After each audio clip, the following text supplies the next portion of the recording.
verdadeiro adorador. Quero, Senhor, o primeiro amor. Eu quero ter o melhor pra te oferecer. Há um rio onde as correntes alegram, o santuário das moradas do Altíssimo. Há um rio, quero beber dessa fonte, quero receber a nova unção. Faz uma renovação dentro do meu coração. Joaquim tá aí? Sim, senhor, pastor. Tem imagem? Sim, senhor. Existem dois tipos de pessoa, dentro da igreja.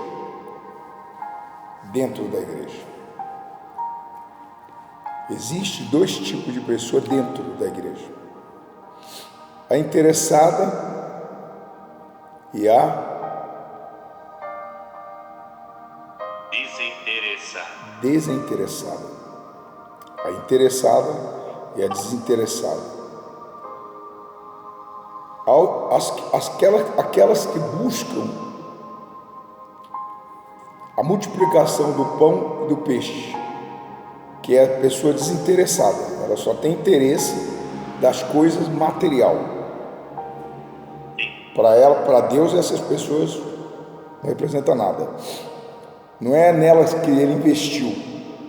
Não era naquela multidão que ia quando Jesus multiplicava o pão e o peixe. Não. Ele investiu nos discípulos.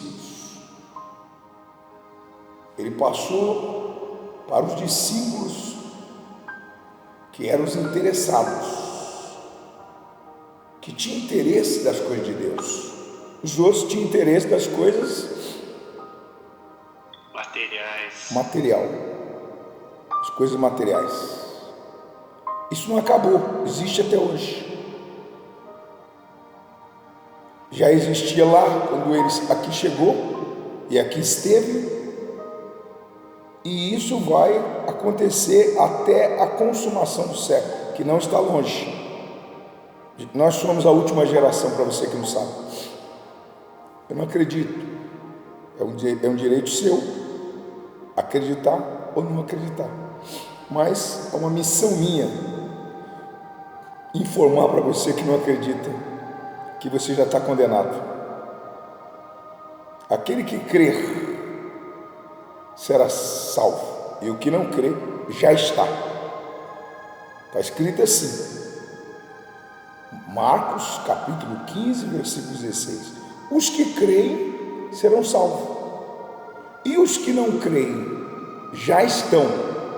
Veja só, que o que crê será futuro, e o que não crê já está sentenciado. E o que crê tem que permanecer crendo. Eu estive salvo 39 anos atrás, porque eu criei 39 anos, 2 meses, e hoje, se eu não me engano, é 13, né? 13 madrugada, então tá bom. Aí eu criei, eu serei salvo, e ainda estou crendo. E se permanecer crendo, serei salvo. Não é questão que eu estou salvo se eu continuar crendo. Sim. E agora, e o que não creu? Ele já está condenado. Para os que creem, tem que permanecer crendo para ser salvo. E os que não creem, já está sentenciado. Isso é muito legal. Por que é legal? Porque é comigo, não é com ninguém. É individual. É a pessoa que se condena. Ela não é excluída, Deus não exclui ninguém, nem rejeita ninguém, mas ela mesma que se excluiu por não crer. Está dando para entender ou não? Sim, senhor, pastor. E o Spocá está aí? Sim, senhor. Ele está na missão? Sim, senhor, pastor. Ele está na missão. Passou o Espírito para ele?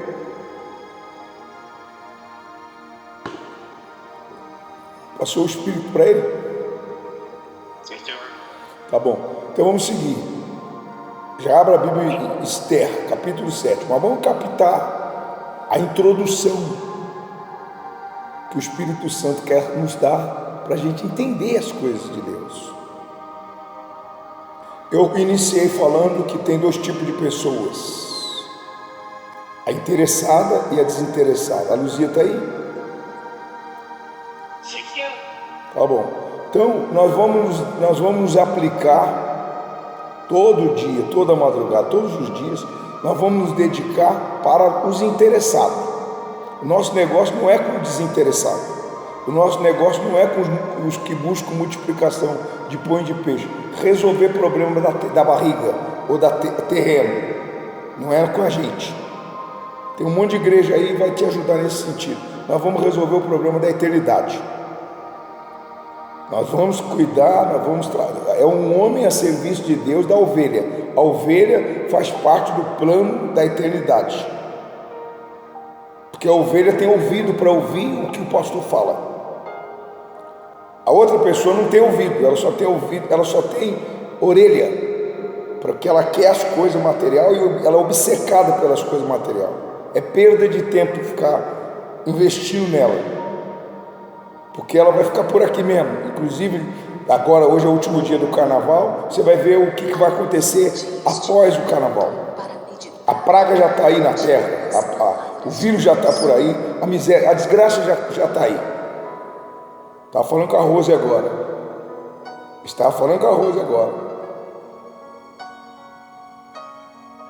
A desgraça já está.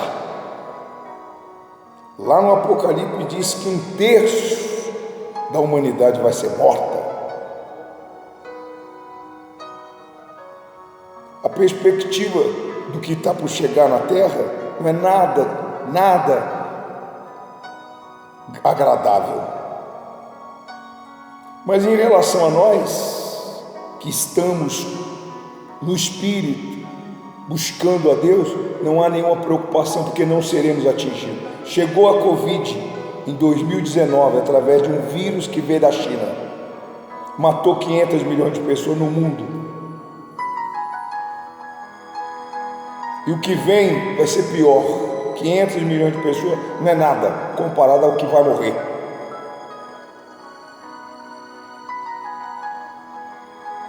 Mas cairá 1000 ao teu lado, 10.000 ao direito. 10.000 ao direito. e tu não serás atingido.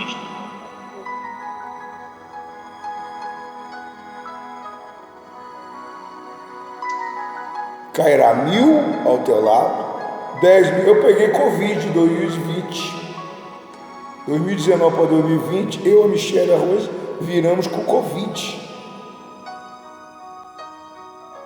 Para mim, uma gripezinha que não aconteceu nada, nem para mim e nem para elas. Por quê? Porque nós somos espírito. Acabou. PT? Saudações. Joaquim está aí, Luzia. Dá um chá para ele aí, por favor. Que eu não estou te vendo, não.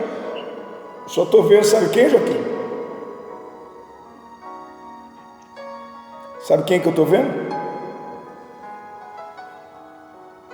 Não, senhor, pastor. Eu estou vendo a fé. Isso aí, pastor. Eu só estou enxergando eu, mais nada. Porque a Bíblia orienta a olhar para Abraão. Abraão é a fé. Eu estou olhando para a fé. Estou enxergando a fé. Então, nós vamos nos aplicar, estamos nos aplicando e nos aplicaremos até sair da terra para aqueles que vão morar com a gente lá em cima na eternidade.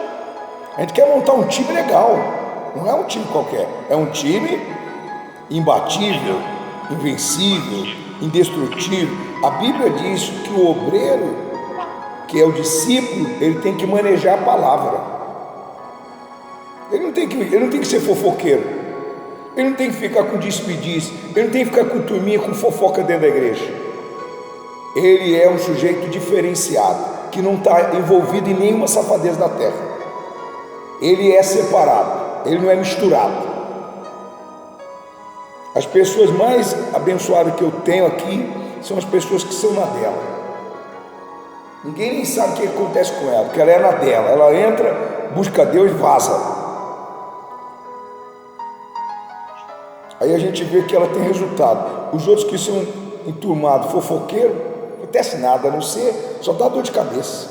Tem que ficar descascando o pepino deles, coisa material, que não tem nada a ver comigo. Tem nada a ver comigo.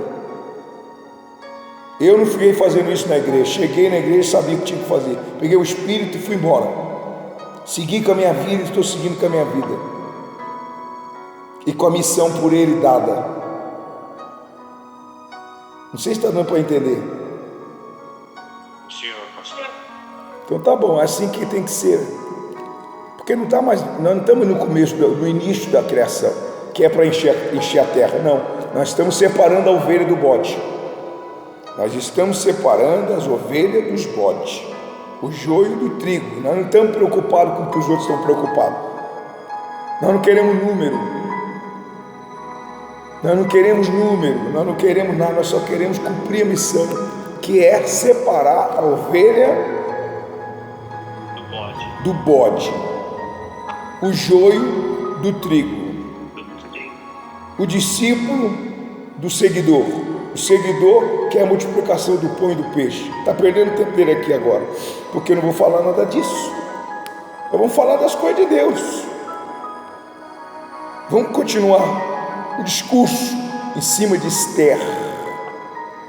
Capítulo 7, vai aqui, versículo, nós paramos no versículo 14, porque a senhora disse para mim, a senhora interessada, que está do outro lado, que diz estar sendo edificada, disse para mim, segue, está tão bom, continua.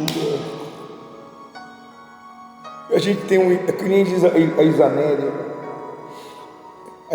lá em Uberlândia, que lá no presídio eles dizem que entende, porque é tão claro quando a gente fala. Então vamos ajudar quem tem interesse daquilo que a gente também tem interesse. Eu só tenho interesse das coisas de Deus, não tenho interesse, não quero saber da globeleza, Joaquim. Então tá bom, eu quero saber da palavra de Deus. Se você também quiser, vamos seguir em frente. Versículo 1. Esther denuncia a Amã, que é enforcado. Lembrando que nós estamos falando já a respeito desse assunto, e esse excomungado, esse tal de Ramã, tinha preparado a forca para o Mordecai, que era o ungido de Deus, que Deus tinha para livrar Israel da destruição que o próprio Ramã tinha armado para os judeus, filhos de Israel. Ele tinha induzido o rei a assinar um decreto que no dia 13 de Adar, que seria 13 de fevereiro, parece que hoje é 13, né? Hoje é 13. Então, no dia 13 desse mês, todos os filhos de Israel, toda a família JF seria destruída, e parece que hoje é o último dia do carnaval, e o carnaval é a destruição. Mas só que Deus tem o Mordecai, meu caro. Você acha que Deus só teve o Mordecai lá atrás? Não tem mais. Só teve o Moisés lá atrás, só teve o Gideão lá atrás, não tem mais. Coitado de Deus, está desfalcado. Tem sim. Até parece. Disse que o mundo não era digno de ter eles lá atrás. E você acha que esse mundo podre aí é digno de ter a gente no presente? Que está vivendo em função da palavra? ou compartilhando a palavra que é a luz. Esse mundo só não está pior porque tem homem de Deus ainda, que é luz, que é comprometido com a verdade, que não está pensando em outra coisa, que não está fazendo da igreja um meio de vida. Não, ele está cumprindo a missão. Simplesmente isso. Porque quem criou o homem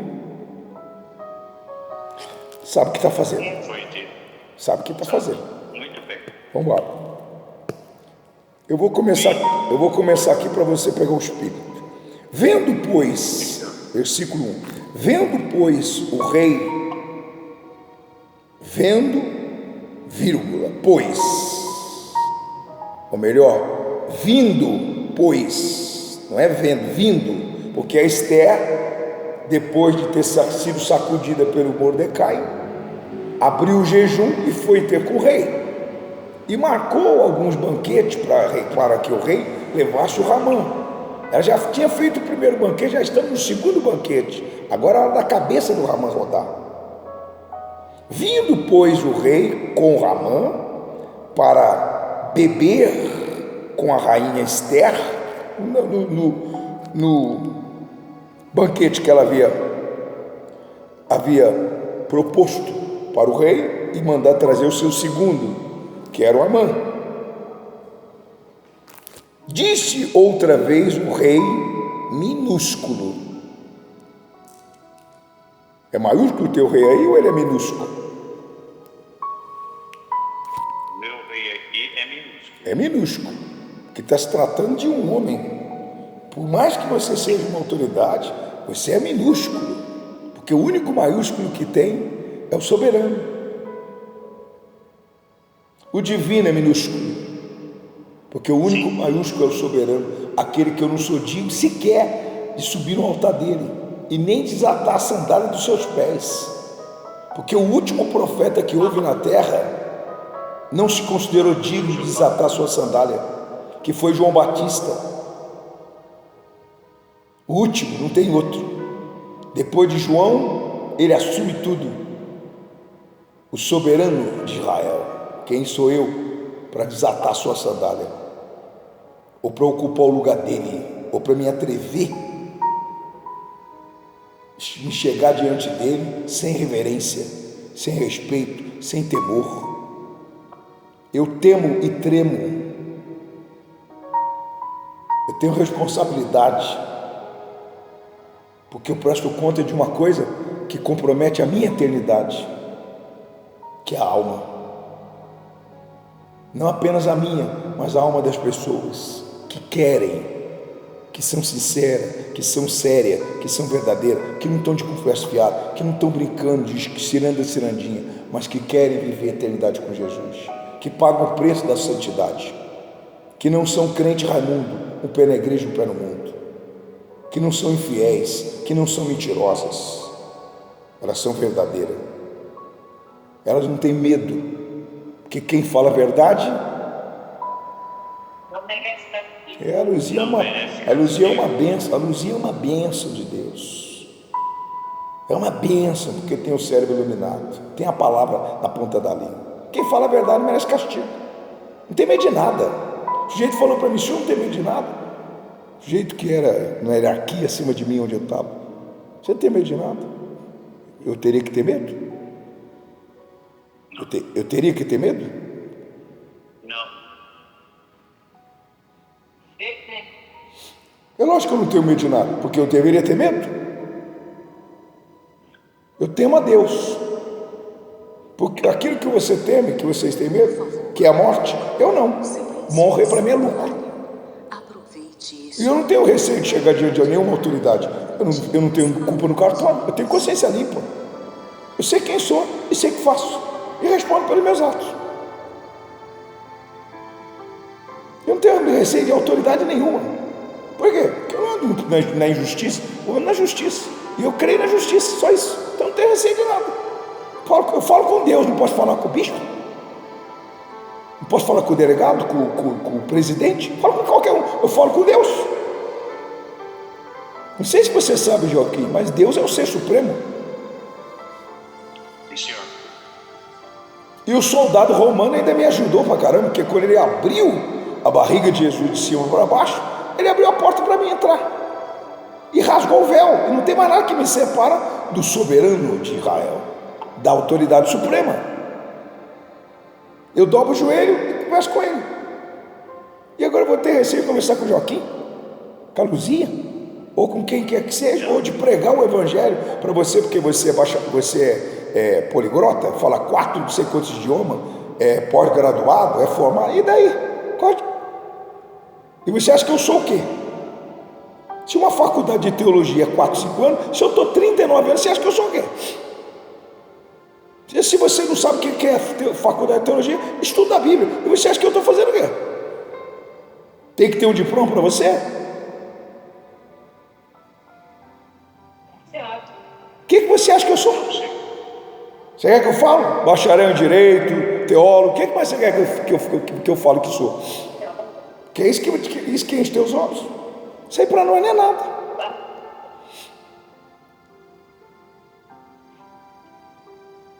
E disse outra vez o rei a Esther, no segundo dia, no banquete do vinho: qual é a tua petição, rainha Esther? Porque ela fez o banquete que ela queria pedir. E o rei falou: agora você pode pedir.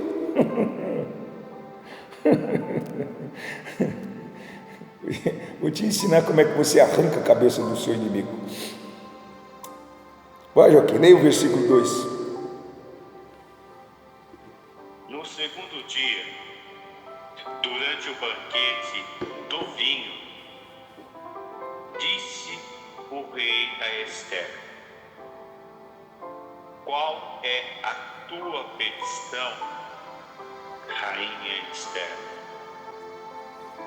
E se te dará que desejas. Cumpre-se-á ainda que seja a metade do reino. Então você pode pedir, minha filha, porque eu vou te dar, ainda que seja metade do meu reino. Estou disposto a dar o que você está me pedindo. Vamos para o versículo 3, Joaquim. Já que ele está permitindo que ela peça, deixa a coitadinha pedir, vai, Joaquim. Então respondeu a rainha Esther e disse: se perante ti, ó rei, achei favor, e se bem parecer ao rei, dê-se-me por minha petição a minha vida, e pelo meu desejo a vida do meu povo. Então ela agora intercedeu por ela, porque também ela era judia, e intercedeu por todo o povo que estava sentenciado nesse exato dia, no dia de hoje, 13 de Adar, 13 de fevereiro, seria morto todo mundo, porque o excomungados veio para roubar, matar e destruir. E a praga do carnaval só faz isso: destrói a moral, destrói a honra, destrói a pureza, destrói tudo que é de decência, esculhamba com tudo. Por isso que nós estamos fazendo jejum.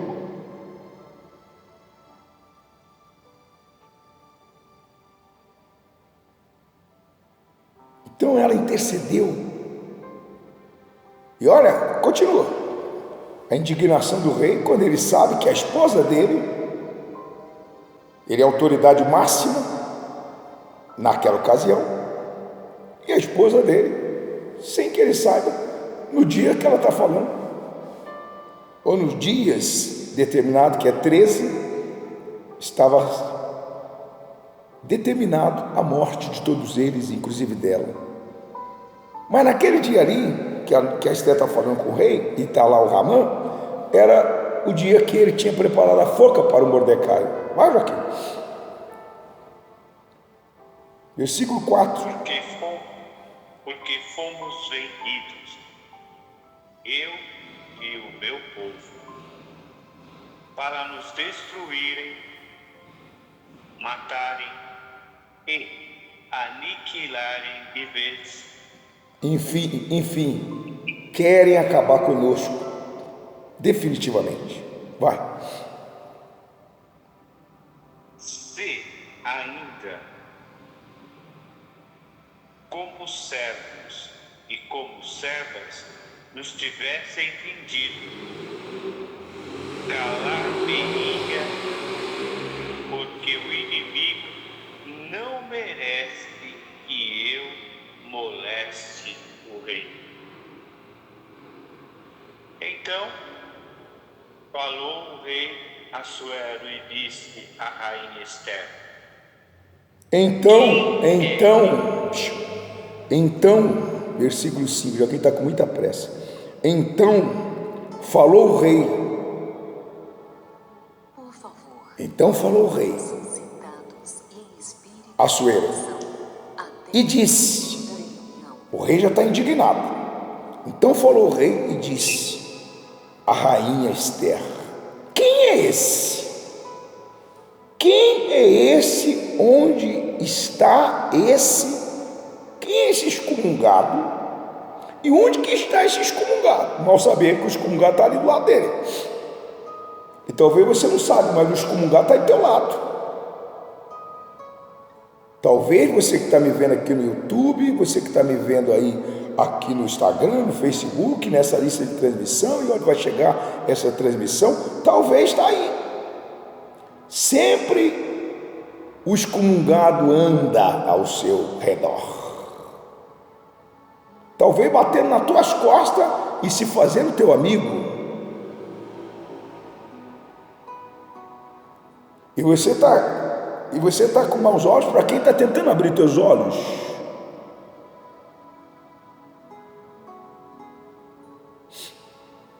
Quem é esse? E onde está? Cujo coração o instigou a assim fazer. Porque esse miserável, esse tal de Ramã, que era o segundo na hierarquia, na época da Esther, do rei Assuero, induziu ele a assinar o decreto. E uma vez o decreto tendo sido assinado, não tem como revogar, tem que ser executado para aniquilar, destruir todos os judeus,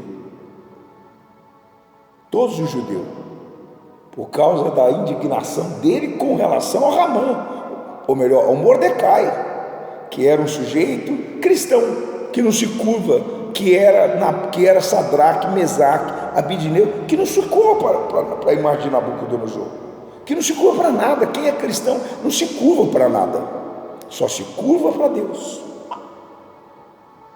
Ele não se vende, não se corrompe, ele não usurpa, ele não mercadeja, ele não é mercenário, ele não é safado, ele é honesto, ele é fiel, ele não tem 300 mulheres, ele tem uma esposa, ele não toca no dízimo, ele não mente.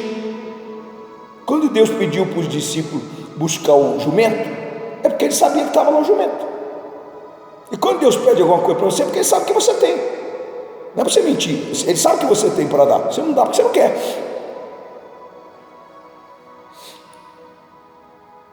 Não é para você pensar que é um homem, você tem que saber que é Deus. O Joaquim vive falando que parece que tem uma câmera dentro da casa dele, que a gente sabe tudo que está acontecendo lá na casa dele, porque é Deus que está lá, não é o divino. O divino, coitadinho, nem comendo arroz doce não está, para você ter ideia. Vai, Joaquim. Respondeu Esther: o adversário e o inimigo é este mau Amã. Então Amã se perturbou perante o rei e a rainha. Oh, calma, meu filho, que pressa é essa? A Luzia está onde? Estúdio 2 ou do teu lado? Ela está com alicate? Ou está sem alicate? E disse Esther, versículo 6, o homem opressor e o inimigo é este mau Ramã. Então Amã se perturbou E quantas pessoas estão perturbadas? Diante da luz, todas as trevas são vistas. Quando a luz chega, tudo que está encoberto aparece. é descoberto, vem à tona. Toda a podridão, eu quero dizer para você que gosta de fazer as coisas escondido, que tudo que você está fazendo vai ser trazido à baila.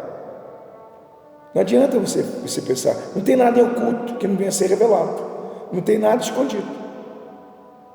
A pessoa inteligente ou temente a Deus, ela é transparente, ela não tem meias palavras, o negócio dela é sim, sim, não, não. Ela não tem negócio de, ela não tem senha. Eu não tenho senha no meu telefone, só tem mensagem. A Rose pega a hora que ela quer. Lá na minha coisa, é o rosto da Rose e da Michelle. Minha esposa e minha filha. Não tem demônio. Nenhuma pombagira pode falar que tem algum caso com o divino. Porque para você combater o diabo, você não pode ter comprometido rabo preso com o diabo. Você tem que ser limpo. A dúvida vem do pecado. Sujeito no pecado é gago. É inseguro, é medroso, não sabe o que fazer, como fazer, quando fazer, é perdido. Como que um perdido pode guiar outro? Me diga, Joaquim. É impossível. Um cego. Como? Ramã se perturbou diante do rei e da rainha. Versículo 7. Eu já quero orar. Vai, Joaquim. O rei, no seu furor, se levantou do banquete, do vinho, e passou para o jardim do palácio. Ramã, porém, ficou para rogar por sua vida a rainha Esther. O rei ficou tão indignado que ele se levantou. Você sabe, quando você está com raiva, você começa a andar, né? Sai daquele local. Você sai dali, porque senão você vai fazer a justiça com a sua própria mão. O rei saiu. Aí o Ramã ficou lá com a rainha para tentar ver se, pelo amor de Deus, tentando interceder por ele. Vai, Joaquim. Continua. Porém, ficou para rogar por sua própria vida a rainha Esther, pois viu que o mal contra ele já estava determinando